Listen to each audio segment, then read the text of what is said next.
Hey, what's up, everybody? I am Christina Beckford, and today I'm going to show you an awesome training that I did with Jackie on the topic of how you can discover your inner developer. Meaning that it's not about how many programming languages and tools that you know that helps you land a software engineering role.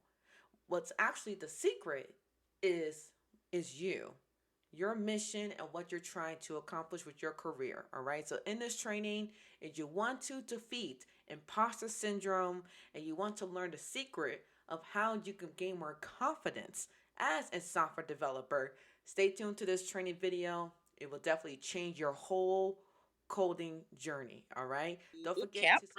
to And then when I got connected to boot camp, I stayed there for about, I want to say, a year and a half. And then that's when I decided to walk away from it all. In the end of 2022, I decided to just focus on Tech Girls Code. And I do still do some software development projects. Still do web development projects on the side for people. And I also sometimes get involved in other software development projects with other companies as well. And I'm currently a part of a big software development project involving AI that I'm really excited to talk about, but I won't be able to talk about it right now. But once the project launches more, I'm very excited to talk about that. And so, yeah, I just do that and I focus more on just really helping women transition into tech by learning to code is my focus now. nice, awesome. Oh my God, you have quite the experience. I was like, what? You go from Yeah. developer, teaching, and now you still develop on the side. That is awesome. That's amazing. Great, great. Now, for you guys watching me live here, I know there's several folks live here. So if you want to drop your questions or anything that you want to ask to Jacqueline, feel free to do so. This is an open discussion. Now, I do have a couple questions that a lot of beginners, I see this question come up pretty often. And I would love to get your thoughts on it since you have that experience and that background. So my first question I'd like to ask you is if a beginner if a beginner feels the need to get a degree, even though like they went to boot camp, they've done self-taught studying, they did it for a couple years, they did the whole YouTube University thing.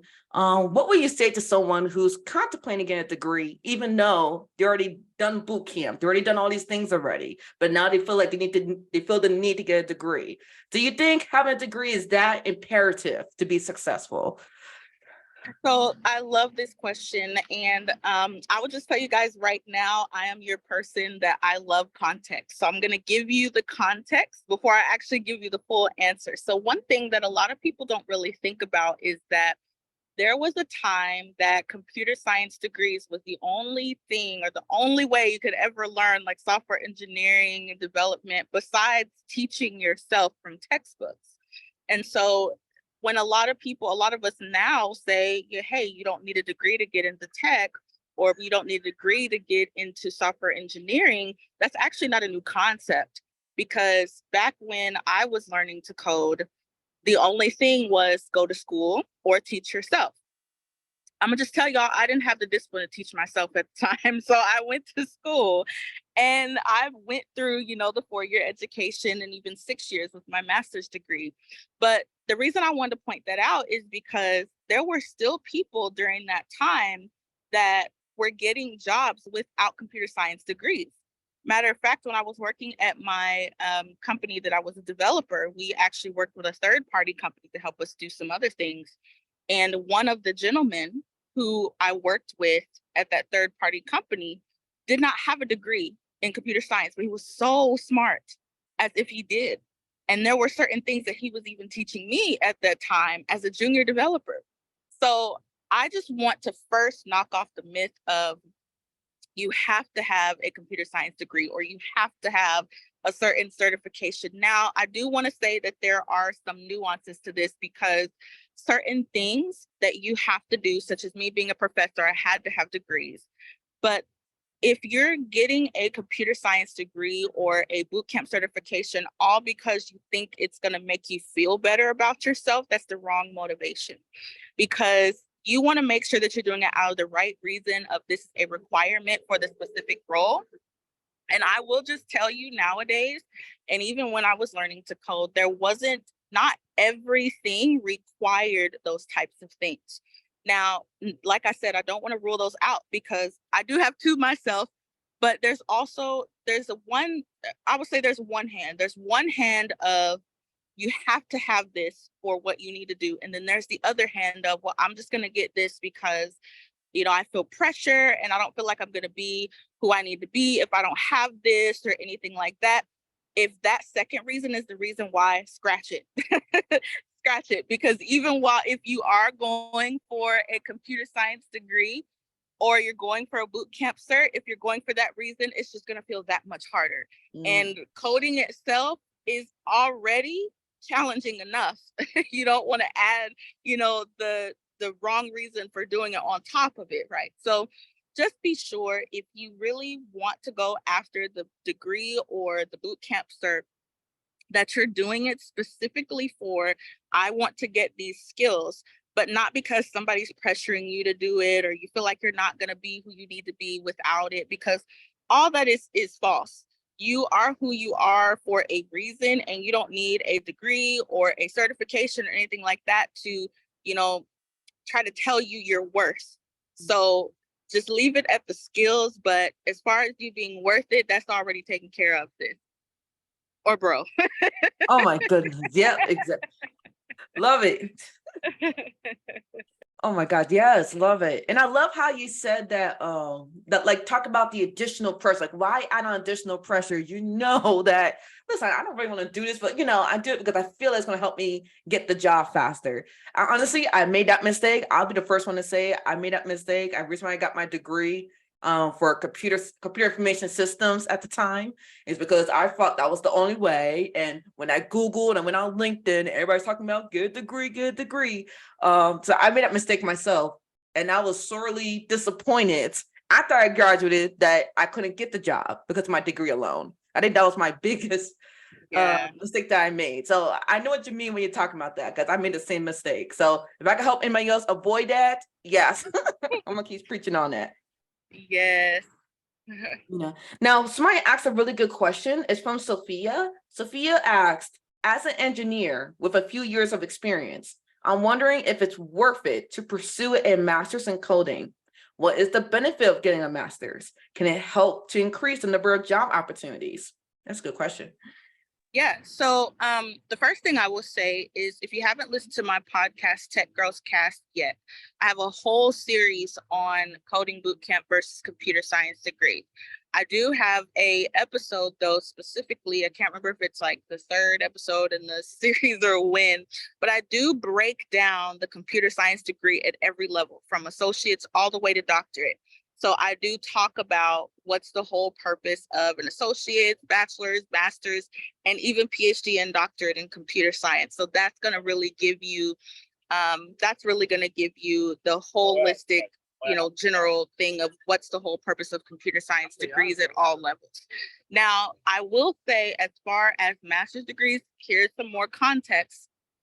Back when I was getting my master's degree, most of the master's degrees were simply to focus on a certain specialization.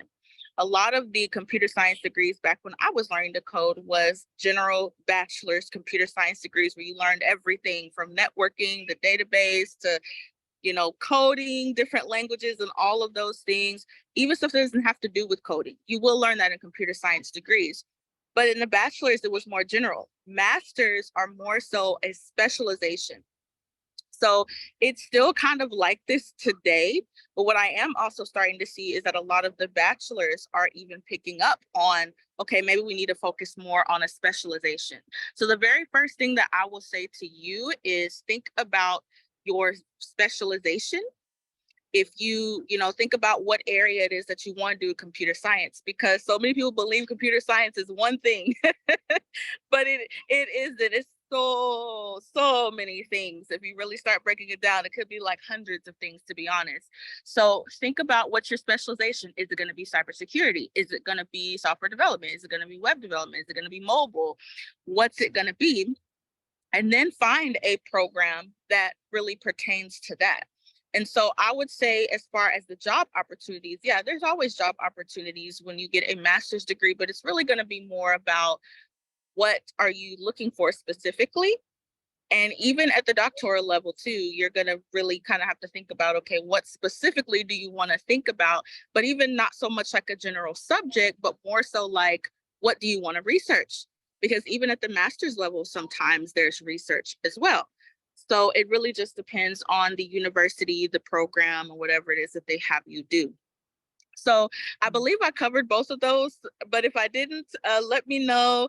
And whoever that was, please let me know in the comments. But really, really think about your specialization and what specific area you want to be part of, more so than, where's the money or where's the opportunities? Because really, the other thing is the opportunity is inside you. You just kind of got to figure out what is it that you specifically are leaning toward. There's a reason why you want to do cybersecurity. There's a reason why you want to do mobile apps. So start thinking about that. And then once you nail down your specialization, you'll be able to pick a program for you. So hopefully that answers the question. Oh, yes, it does. And Sophia, let me know that answered your questions, but I think you got the crux of it. That's really good. Love it. And then speaking of specialization, for someone who's like, all right, you speak about specialization and that's how I can help me get some opportunities. How can I find my specialization? Like, where do you even begin to start searching for specialization? How do you go about that? Yeah, so I can answer this from twofold. I will first answer it from, if you're a career changer that's like, man, I don't got no background in tech. Like, I've been doing this other thing for forever. And then I'll also answer it from a standpoint of, I am just never had any kind of job yet. But computer science, the first thing I want to get into. Start to first really think about, like, what do you imagine yourself doing, in tech? I think that, a vision is so important. A lot of people think they don't really know this, but it's like, I think, yeah, you do, because you start with that interest of, okay, what's got you interested in software engineering anyway? There's a story behind why you wanted to get into software engineering. And within that story, you'll find your specialization. So for me, my story was very simple. It was my parents, brought home a computer and the rest was history, right? And that's my story. But within that now, I'm showing the world how to do various things with computers and specifically coding. So it makes sense now that I wanted to know everything about computers, because now that I've learned just about everything about computers, what they teach you in computer science, I've had the opportunity to teach people now. And so that's something to really think about, is what's your story? What got you interested in software engineering or tech anyway? Like, there's always a reason behind it. I know, I remember talking to somebody who was in cybersecurity, for example, wanted to code on the cybersecurity side. And there was this crazy story about somebody in their family that had, I guess, was hacked, and they really wanted to get into that for that reason. So there's a reason behind that. And with that reason, there's your specialization. See, a lot of people think that you have to go and ask a mentor, what's my specialization? Reality is they won't know. Let's be honest, they won't know. But once you tell them, they will be able to mentor you or help you find a mentor that could help you with that specialization. So that's my answer. Look within you. There's a story behind why you want to do what you want to do, and you'll find that specialization. Oh my God, I actually love that. Oh my, yeah, because now you got me thinking, like, wait a minute, what got me into development in the first place? And then yeah, and for some of you guys who don't know, inside the group, I've been exposed to coding. So 16 years old in high school, there was a robotics club, and I happened to join it. I was like, oh, well, let me see what this is. It seems cool, robotics. And then that exposure to that robotics club propelled me to get into coding, because I realized, all right, the whole engineering hardware part of robotics is not for me, but I'm gonna try to do the coding side. So yeah, now you got me thinking, like, oh my God, even that's why that led me to this direction where I am right now. And I'm sure there's many of you guys probably have that same realization. I don't know what spark inside of you to pursue this, but look within, and you'll know what your specialization is. I love that. That's like the best answer I've heard. Yeah, I have one more thing to piggyback, especially for my career changers. One easy way to kind of see where you want to be as a developer if you're coming from a different career is think about, what career are you currently in? Maybe you're in finance. There's plenty of finance opportunities on the software development side. Maybe you are in healthcare. Oh my gosh, I can't even talk about how many Yes. healthcare opportunities are in software development. So think about your particular industry you're in now, and you could be working in that industry on the software development side. It's just now, instead of doing maybe the accounts payable on the finance side, maybe you're helping develop the financial app for another company or something like that. So you can even make that tiny shift. And if you don't like the industry that you're in, then that's one thing.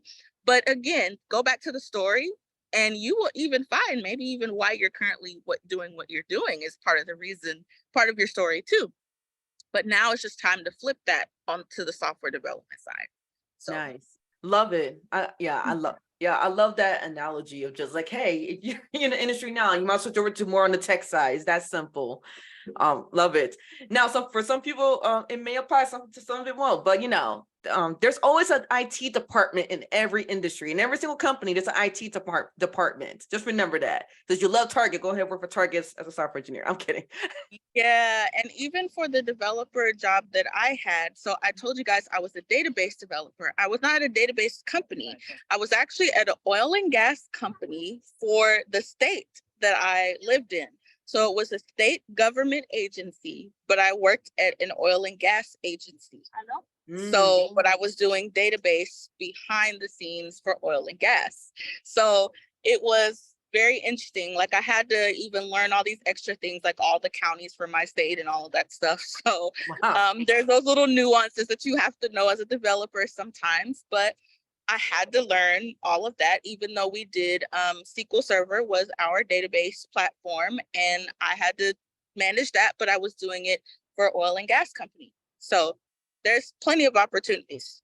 Yes. And that's actually kind of piggyback what you're saying. That's also a good job search strategy too. Like because sometimes a lot of people pick particular programming languages because it's popular, but if you look into your local job market and look around like, hey, look, where I live at, there's mostly healthcare companies. So then I can research, all right, what technology and tools I need to learn. That way I can increase my chances of working for those companies in those specific industries and in those spaces. So I love that point. That's actually nuggets, y'all. I hope y'all taking notes. This is great stuff. Awesome. Now, for those who are actually I'm gonna ask you this question. Now I'll circle back around to this question. So what would you say are some of your biggest challenges as you were as an up and coming developer? Man, y'all, I had the biggest one that I was saying, y'all probably are familiar with it, is imposter syndrome. That, man, who gonna find me out, buddy? Because I'm sitting here, I don't know nothing. Like that's literally what I feel like most of the time, right?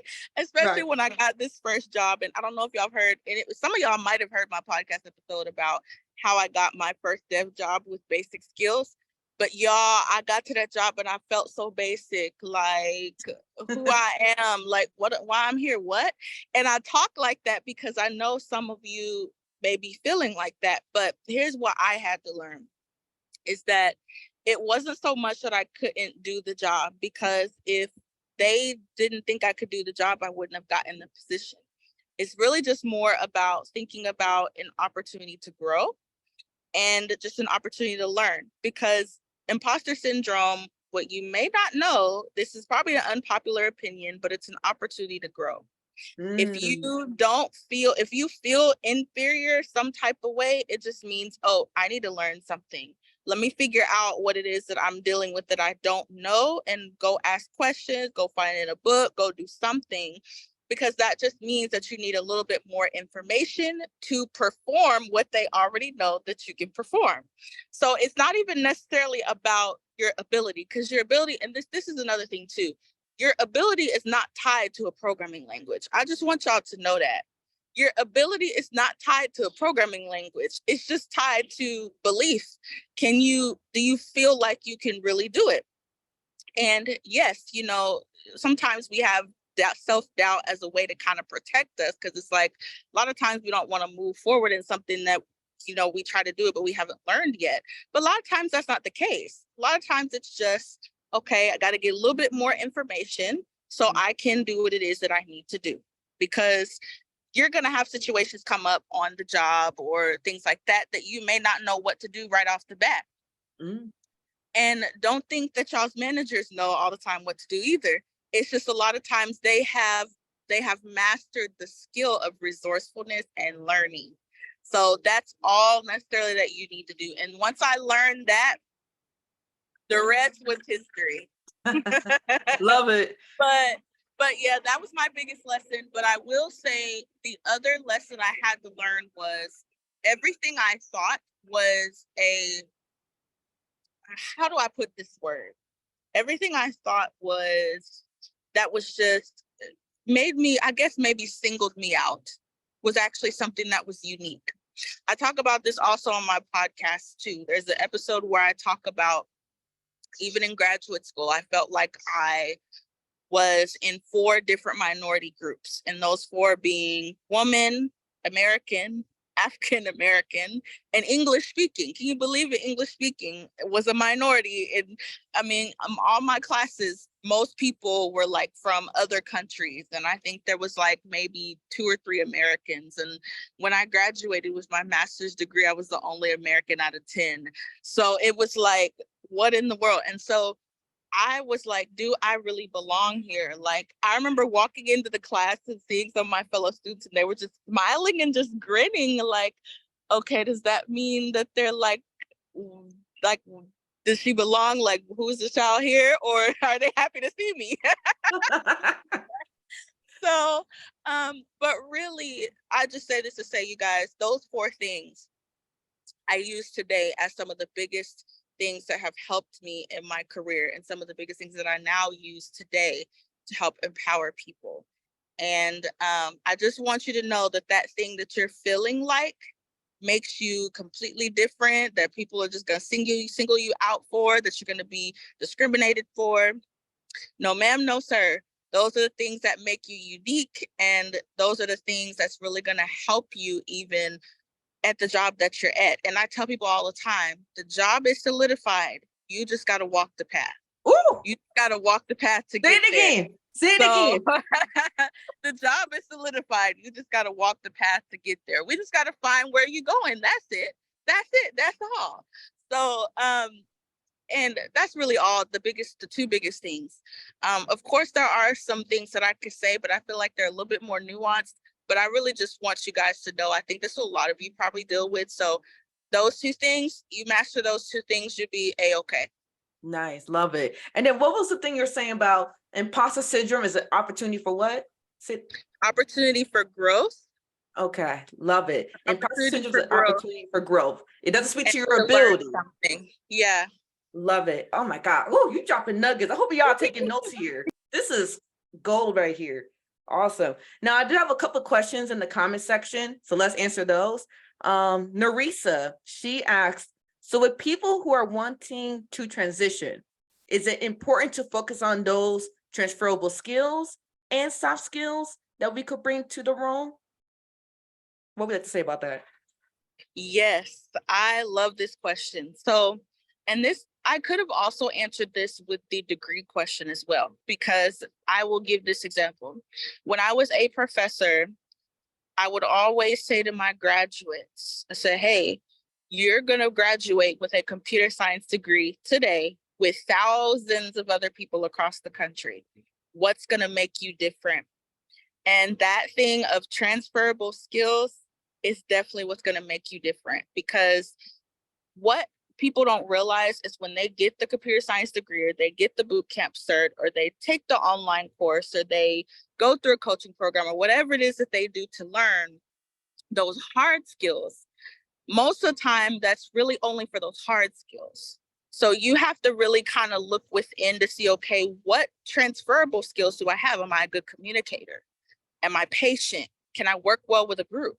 Can I work well by myself? Can I do all those things that you're going to have to be as a software engineer? Because who wants a grumpy software engineer, even though they know React? Come on, like wants that, right? So yes, talk about that culture. Yes, right. The culture, like people do want that.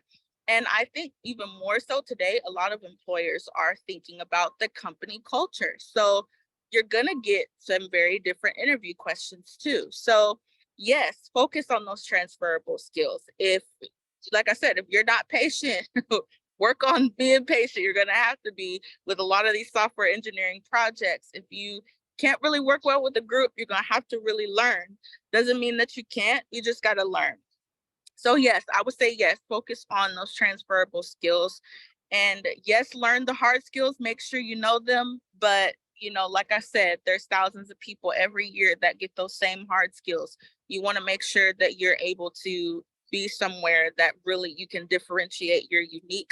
Those transferable skills are going to help you do that. Yes. So in a nutshell, you are the secret sauce. You are like you are the Yes, secret sauce. Like yes, no degree, yes. no boot camp, no program out there's gonna make you more special than you. So embrace that. I love that. Right. I love that message. Now, Sophia has another question. So Sophia asked, how do you sell yourself when dealing with imposter syndrome and struggling to believe in yourself? Oh, go ahead, Jackie. I know you got a good one here. Remember yourself. I'm like, whoo, that question kind of knocked me off. Just kidding. Okay. And it's not because it's like the wrong question or anything like that. It's just, man, I have to. Whew. So you're gonna have to reread that one to me. That one hit me hard. Okay. Yeah, no worries.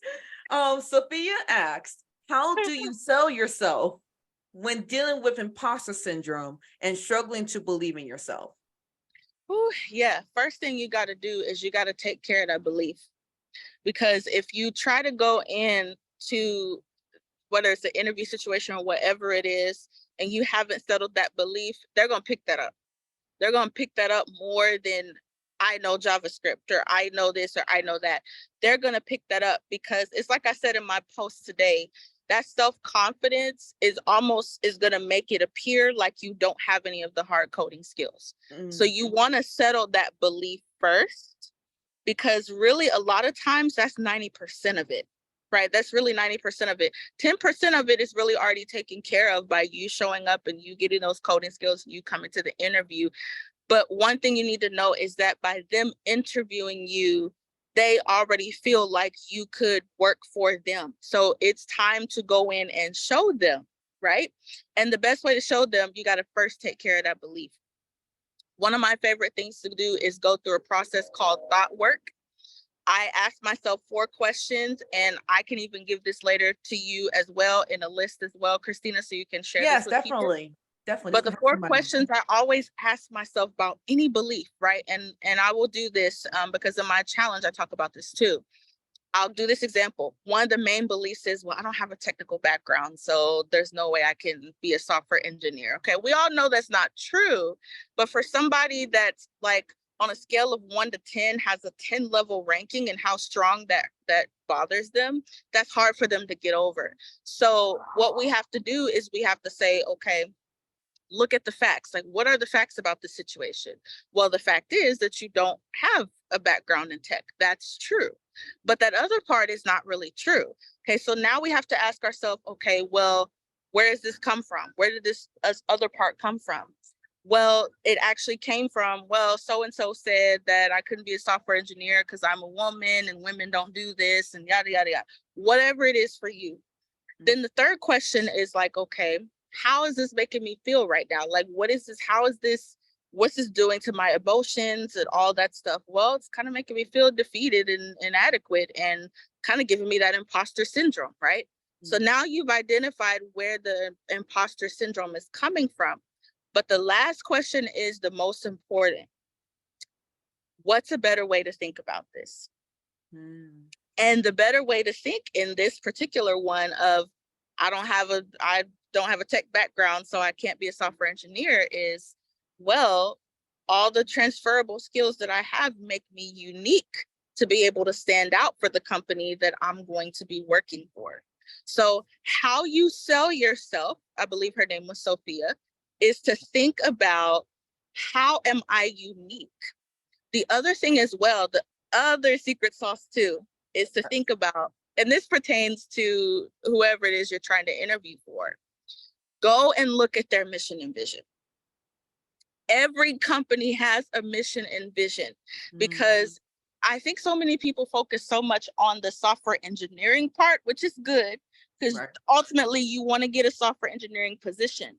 But remember that whatever software engineering position you have, that company you work for also has a mission and vision.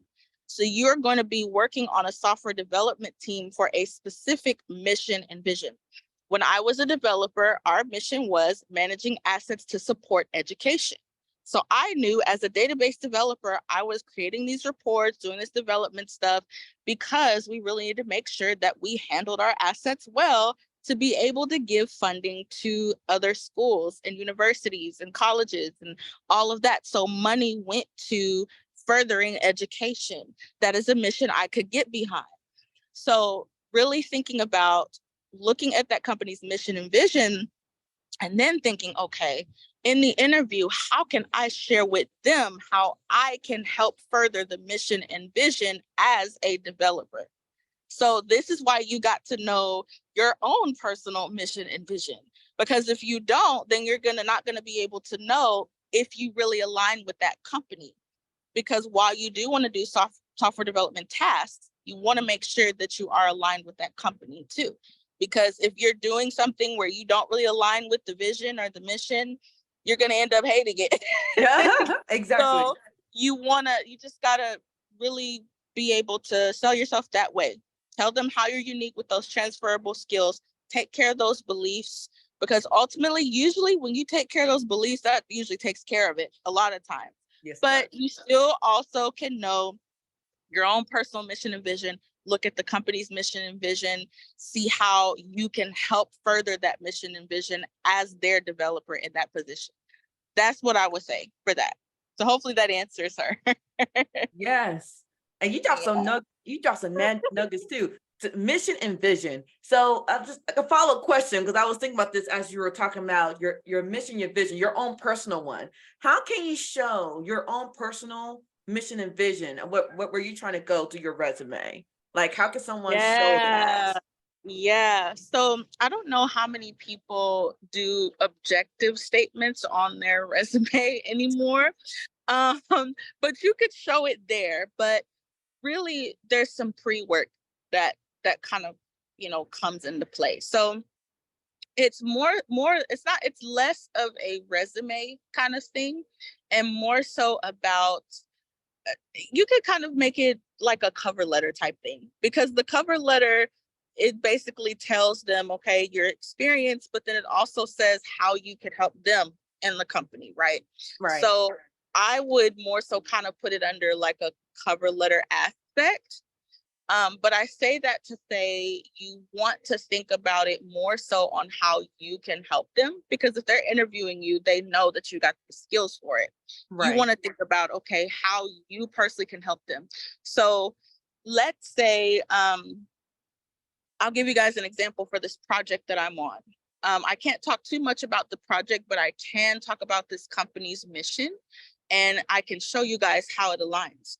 So I am going to be a part of the development team for an incredible project, but their company mission and vision is really just to help, just in summary, really help more underrepresented people to basically be in the talent agency, in the modeling agency, getting people involved who maybe are not your typical models or your typical talent that you would pick, right?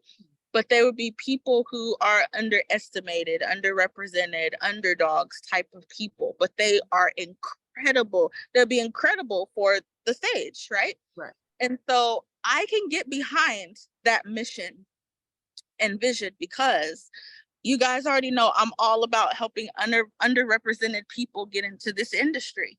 So that is just a way that it aligns. Now, it may not be like exact, but Right. you will know when you start talking to people that's like, oh, I can get behind this because my own personal mission is to do this over here. Now, your vision can be, I say vision too, because companies have like, their 6-month vision, their 12-month vision, their 5-year vision. That can change. But even your own vision might be, okay, well, I want to get a job in 6 to 12 months. Okay, that's a vision. Right. But that mission is going to drive you to do that.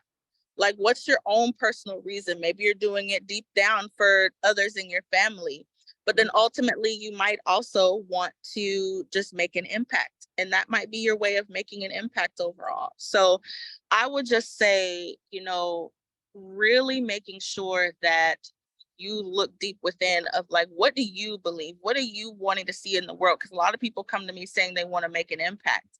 Well, how is that?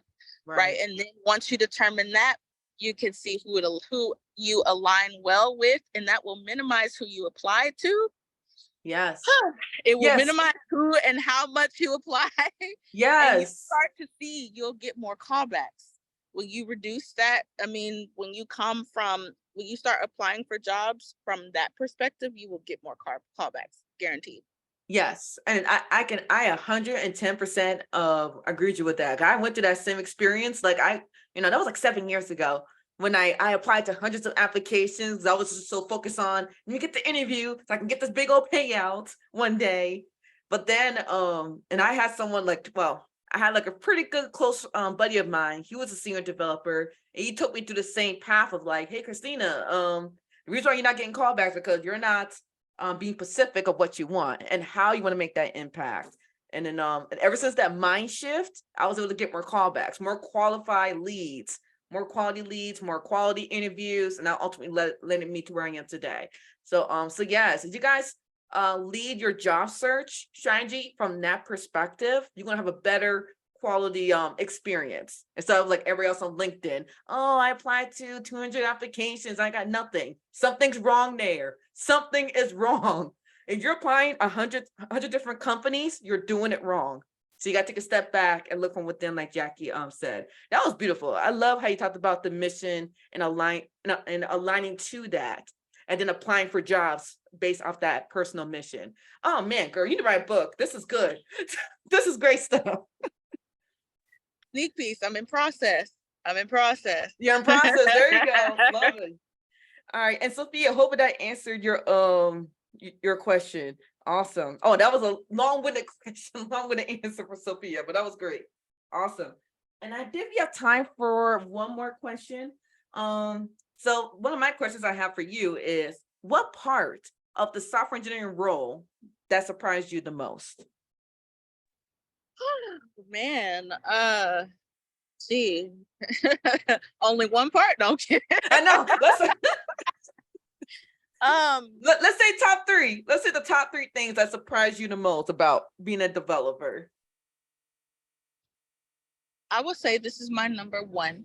And I plan to have these gentlemen on my podcast, but I'm in the works. There's some big gentlemen, but how much support I got from the male, by male counterparts, because I think a lot of times you hear so much about, well, these men don't want me to be part of this, and this guy said this over here to me and said I don't belong and all this stuff. And while there are people like that, there are other men who do believe women do need to be in this industry and they do belong. And it's like our society doesn't want us to see them, but they're there.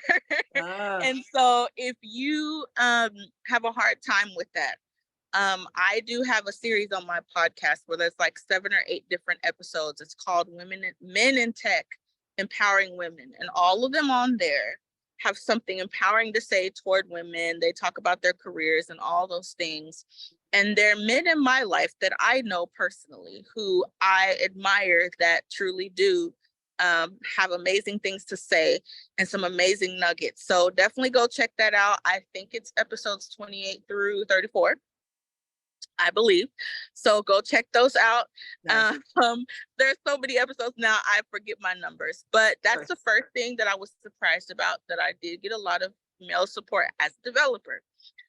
Secondly, I didn't realize how involved it was going to be. I was a database developer, and I had to literally study the company's database for about 6 months before I could really get into some of the deeper projects.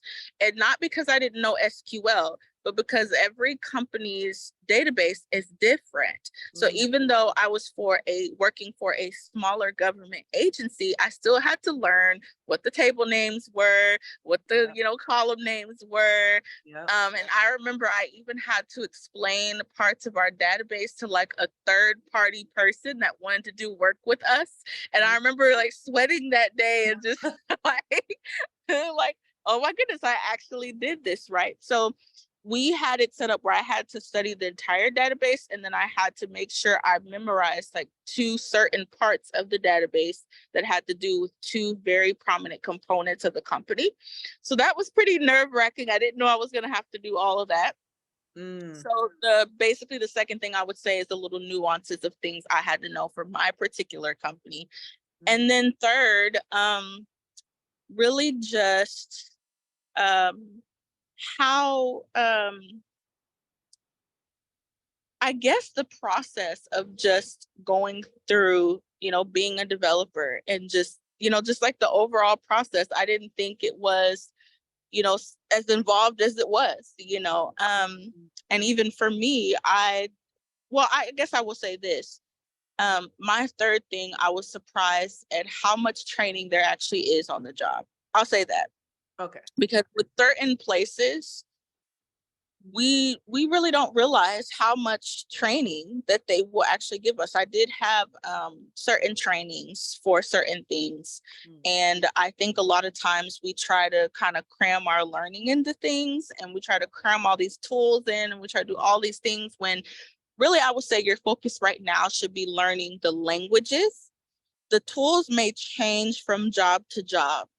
So if you're learning things like Docker or some other tools and things like that, those are not necessarily like software developer dependent. They're mostly job dependent, because not every job is going to use some of those tools. So keep your focus at learning the language at mastery level.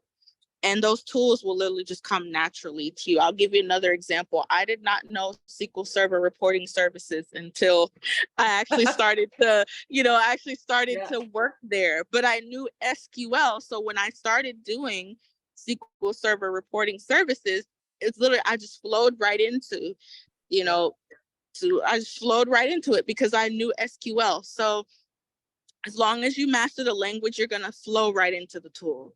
It's not going to matter if it's MySQL or Postgres or, whatever it is. You're going to, when you know the language, it's just going to flow. So the training, I will say, that's what I mean by the process, because sometimes the process is different based on what job you have. So tools are company dependent. Languages are what you really want to focus on. Love it. Yes. And that's definitely true. And then another I want to say job search, but job interview question I like to ask is, hey, how is your onboarding experience? So if I was to join the company, how's that going to be like? Is there training? Is there support?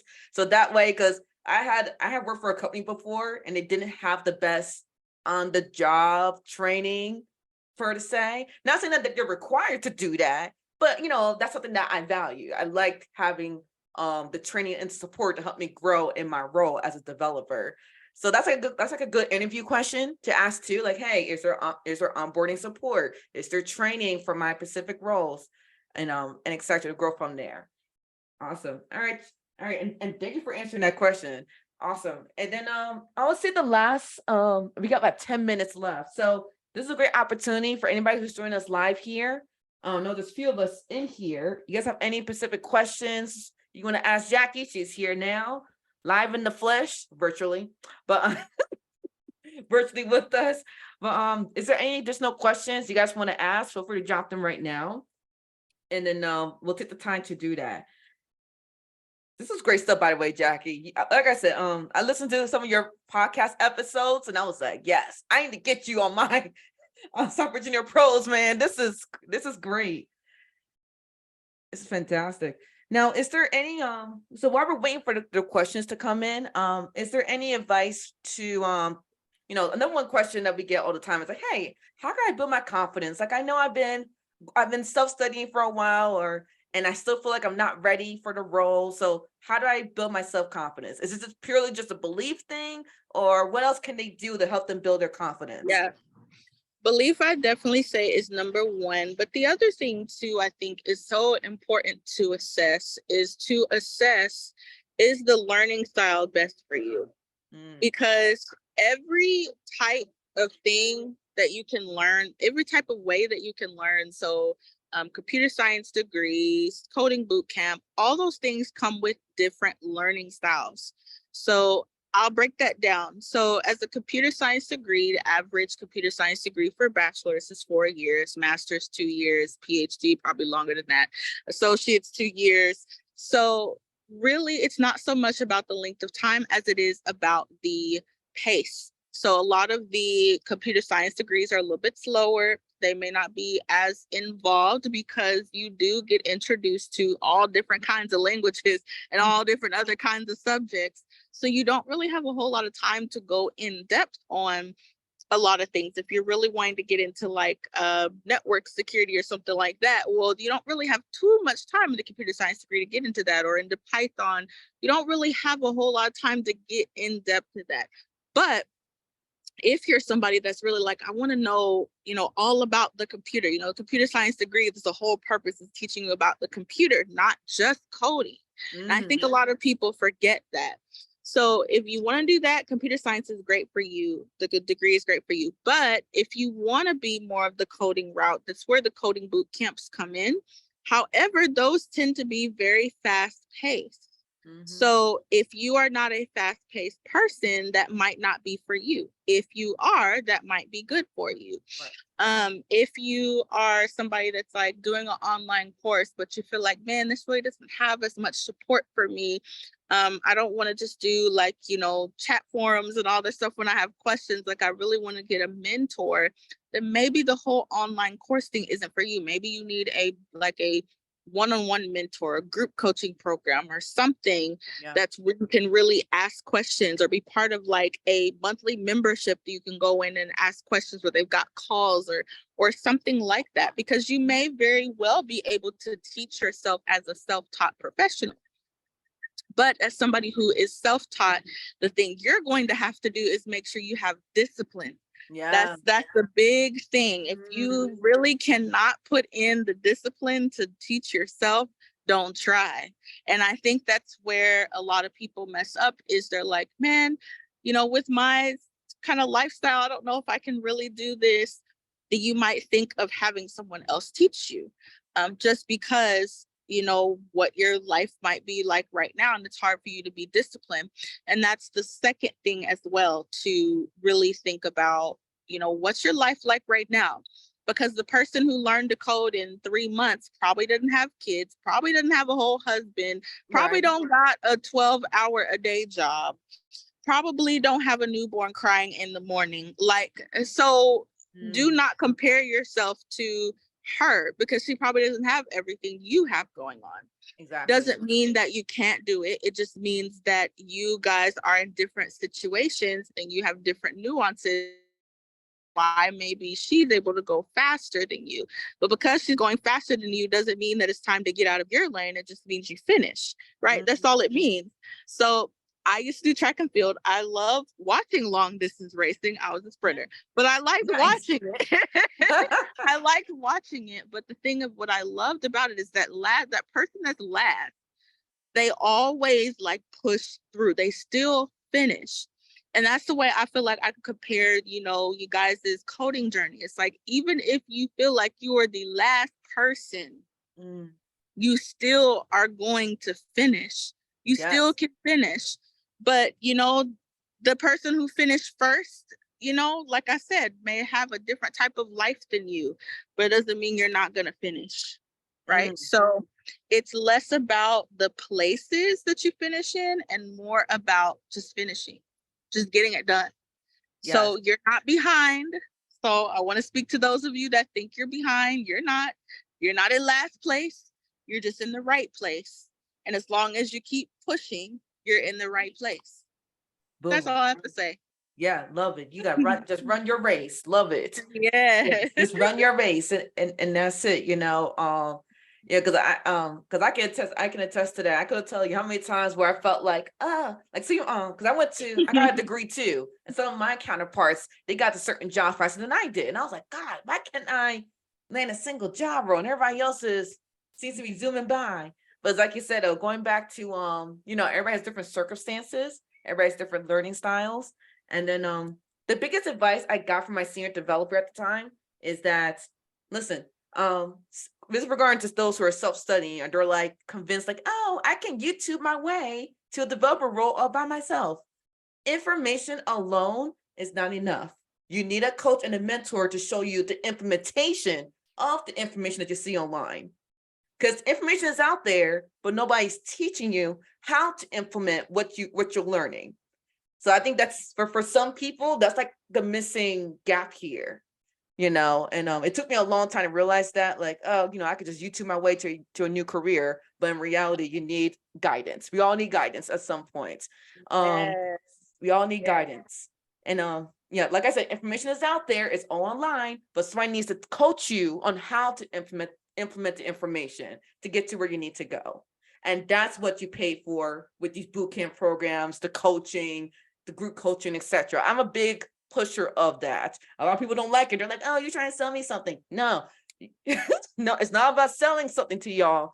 It's about, hey, how can we take all this information and apply it to your personalized mission on where you're trying to go? So yeah, and it may just very well be that, like I said, all these different things, they introduce different learning styles and learning paths. They also introduce different types of coaching. So computer science is kind of, the degree is kind of a different type of coach. And then computers, coding boot camp is a different type of coaching. And then mentoring and one-on-one coaching is a different kind of coaching. So you may need to be coached a little faster, which tends to be more of the boot camps, maybe a little slower, which tends to be more of the coaching and one-on-one and all that type of stuff. Right. So you just have to decide at what level can you learn and be coached at. And then that's where you'll win. Because a lot of people think, well, man, I'm in this coding boot camp. This must not be for me. This is too fast. No, you just need to switch probably where you're getting coaching from or how you're learning. So think about that. And then if you do that, you're golden. The rest is history. Just keep doing that. Love it. Yeah. All right, cool. So, okay. All right. So I see some questions here. Okay. So there's a question from Star. So Star asks, I'm suffering from imposter syndrome. I know I can get an interview, but I'm really nervous to even apply sometimes. It feels like a real competition. What advice would you give for passing a technical interview? Ooh, the biggest thing is, it's kind of like, what I said earlier, I think this is what I'll say, by you learning to code and getting those skills, they know the skills, okay? But it also comes down to like, how can you apply that? Really understanding those foundational concepts of how does this apply and why does this apply and what does this apply to?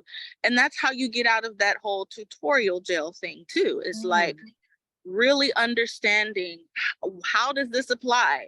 And I think a lot of people go into the technical interview, having that information like you talked about, but not really, okay, yeah, I got my for loop to work, but why does it work?